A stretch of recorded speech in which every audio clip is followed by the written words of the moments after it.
खुल जा SIM SIM. दोस्तों, ये सिर्फ 3 शब्द नहीं है, ये वो चाबी है जिसने सदियों से हमारे बचपन की कहानियों का दरवाजा खोला है। जब भी हम ये शब्द सुनते हैं तो दिमाग में तुरंत एक जादुई गुफा, सोने का खजाना और खतरनाक चोरों की तस्वीर आ जाती है। हम सब ने ये कहानी सुनी है, एक गरीब लकड़हारा, 40 खतरनाक चोर और एक ऐसी गुफा जो सिर्फ आवाज से खुलती और बंद होती थी। लेकिन क्या आप जानते हैं कि अली बाबा और 40 चोर की ये कहानी अरेबियन नाइट्स के ओरिजिनल अरबिक वर्जन का हिस्सा थी ही नहीं। ये कहानी बाद में यूरोप के ट्रांसलेटर्स के जरिए दुनिया के सामने आई और शायद इसी वजह से इस कहानी के कई वर्जन्स, कई रंग और कई रूप मिलते हैं। और एक और इंटरेस्टिंग बात, इस कहानी का सबसे बहादुर और सबसे तेज दिमाग कैरेक्टर अली बाबा नहीं बल्कि एक औरत है जिसका नाम है मोर्गियाना। आज के इस वीडियो में हम सिर्फ कहानी नहीं सुनेंगे, हम उस दौर को महसूस करेंगे जब पर्शिया के रेगिस्तानों में कारवां चलते थे, जहां शहरों के बाजार सोने से चमकते थे और जहां तलवार और अक्ल दोनों का राज होता था। तो अपनी कुर्सी की पेटी बांध लीजिए, क्योंकि आज हम चल रहे हैं अली बाबा और 40 चोर की पूरी असली सिनेमैटिक दास्तान के सफर पर। पार्ट 1, 2 भाई 2 जिंदगियां। कहानी शुरू होती है पर्शिया के एक पुराने भीड़ भाड़ वाले शहर से। ये शहर कारवानों, सौदागरों और मुसाफिरों से भरा रहता था। यहीं रहते थे 2 भाई, कसीम और अली बाबा। दोनों एक ही माँ बाप के बेटे थे, लेकिन किस्मत ने दोनों के लिए बिल्कुल अलग कहानी लिख दी थी। कसीम अमीर था, उसने एक बड़े सौदागर की बेटी से शादी की थी। अब उसके पास बड़ा घर था, नौकर थे और पैसों की कोई कमी नहीं थी। वो बाजार में इज्जत से दिखा जाता था और शहर के रईस लोगों के साथ उठता बैठता था। और फिर था अली बाबा, गरीब, बेहद गरीब। उसके पास ना बड़ा घर था, ना नौकर, ना ही कोई बड़ी पहचान। वो रोज सुबह जंगल जाता, लकड़ियां काटता, उन्हें घड़े पर लादकर शहर लाता और बेचकर जो थोड़ा बहुत मिलता उसी से अपनी और अपनी बीवी की जिंदगी चलाता। कभी कभी जब वो कसीम के महल जैसे घर के पास से गुजरता तो बस दूर से देखता और खुद से कहता, शायद किस्मत ने मेरे लिए कुछ और ही सोचा है। उसे क्या पता था कि किस्मत उसे बहुत जल्द एक ऐसे रास्ते तक ले जाने वाली है जो उसकी जिंदगी हमेशा के लिए बदल देगा। पार्ट 2, जंगल में वो दिन। एक दिन बिल्कुल आम दिन की तरह अली बाबा अपना गधा लेकर जंगल की तरफ निकला। सूरज ऊपर चढ़ रहा था, हवा में मिट्टी और पेड़ों की खुशबू घुली हुई थी और जंगल बिल्कुल शांत था।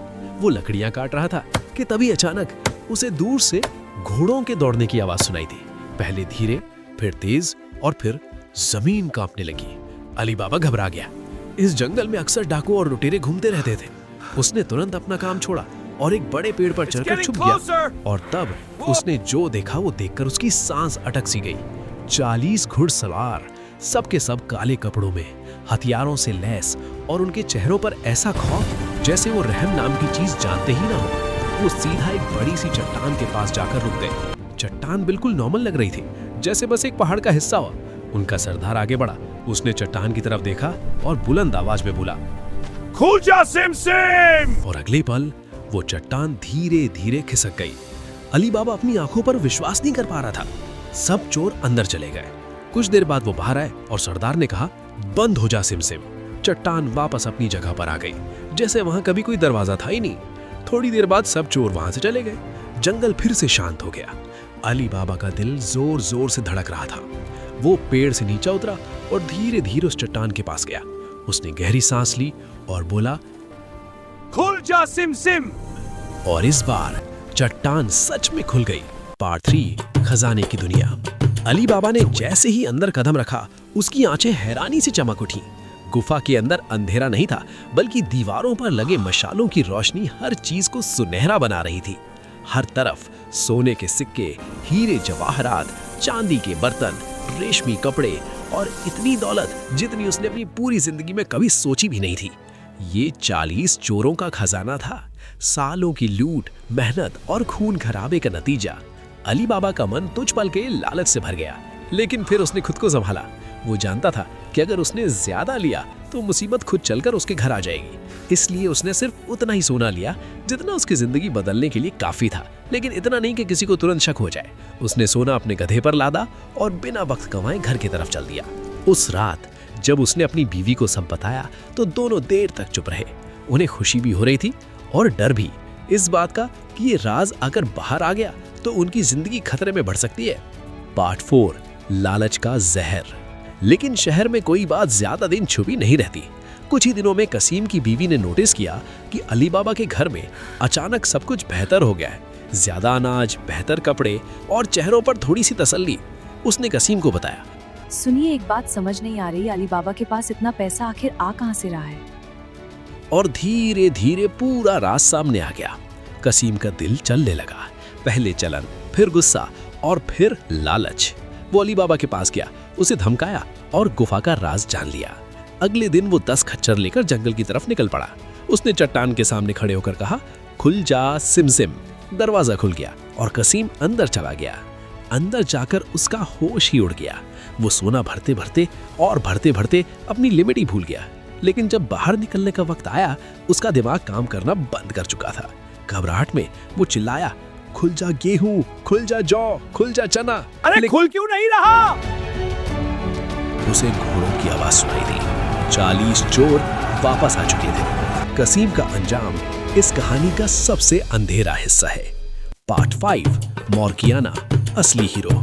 जब कसीम घर नहीं लौटा तो अली बाबा उसे ढूंढने गया और सच जानकर उसकी लाश छुपाकर घर ले आया। यहीं से इस कहानी की सबसे स्ट्रॉन्ग कैरेक्टर मॉर्गियाना सामने आती है।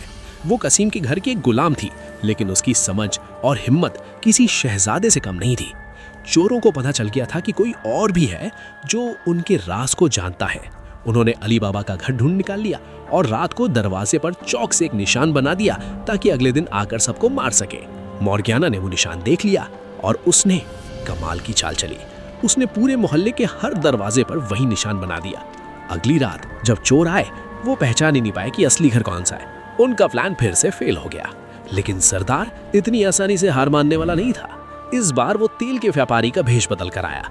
उसके साथ 40 बड़े मटके थे। सिर्फ एक में तेल था, बाकी 39 में उसके चोर छुपे हुए थे। रात हुई, घर में सब सो रहे थे, लेकिन मॉर्गियाना जाग रही थी। जब वो दीपक के लिए तेल लेने आई तो एक मटके से आवाज आई, क्या वक्त हो गया है सरदार?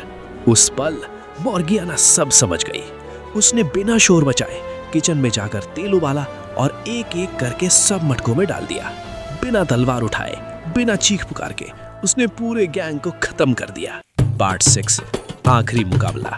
सरदार समझ गया कि उसका प्लान नाकाम हो चुका है और वो भाग निकला, लेकिन बदला अभी बाकी था। वो वापस आया, इस बार अली बाबा का दोस्त बनकर। दावत रखी गई। मॉर्गियाना ने उसे पहचान लिया। वो नर्तकीय रूप लेकर नाचती हुई उसके करीब पहुंची और सही मौके पर खंजर से तमाम कर दिया। इस तरह 40 चोरों की कहानी हमेशा के लिए खत्म हो गई। पार्ट 7, अंजाम और सीख। अली बाबा ने मॉर्गियाना की वफादारी और बहादुरी देखकर उसे आजाद कर दिया और अपने बेटे से उसकी शादी करा दी। और इस तरह एक गरीब लकड़हारा और एक समझदार लड़की इस कहानी के असली हीरो बन गए। दोस्तों, इस कहानी से हमें 3 बड़ी बातें सीखने को मिलती है। पहली, किस्मत मौका जरूर देती है, लेकिन उसे संभालना अक्ल का काम होता है। दूसरी, लालच इंसान को अंधा कर देता है, जैसे कसीम के साथ हुआ। और तीसरी, असली ताकत तलवार में नहीं, दिमाग में होती है, जैसे मॉर्गियाना ने साबित कर दिया। आपको इस कहानी का कौन सा हिस्सा सबसे ज्यादा पसंद आया? अली बाबा की किस्मत या मॉर्गियाना की हिम्मत? नीचे कमेंट करके जरूर बताएं। अगर आपको ये कहानी पसंद आई तो वीडियो को लाइक करें और चैनल को सब्सक्राइब करें ऐसी ही और शानदार कहानियों के लिए। मैं मिलूंगा आपसे अगले वीडियो में एक और नई दास्तान के साथ। तब तक के लिए खुल जा सिम सिम।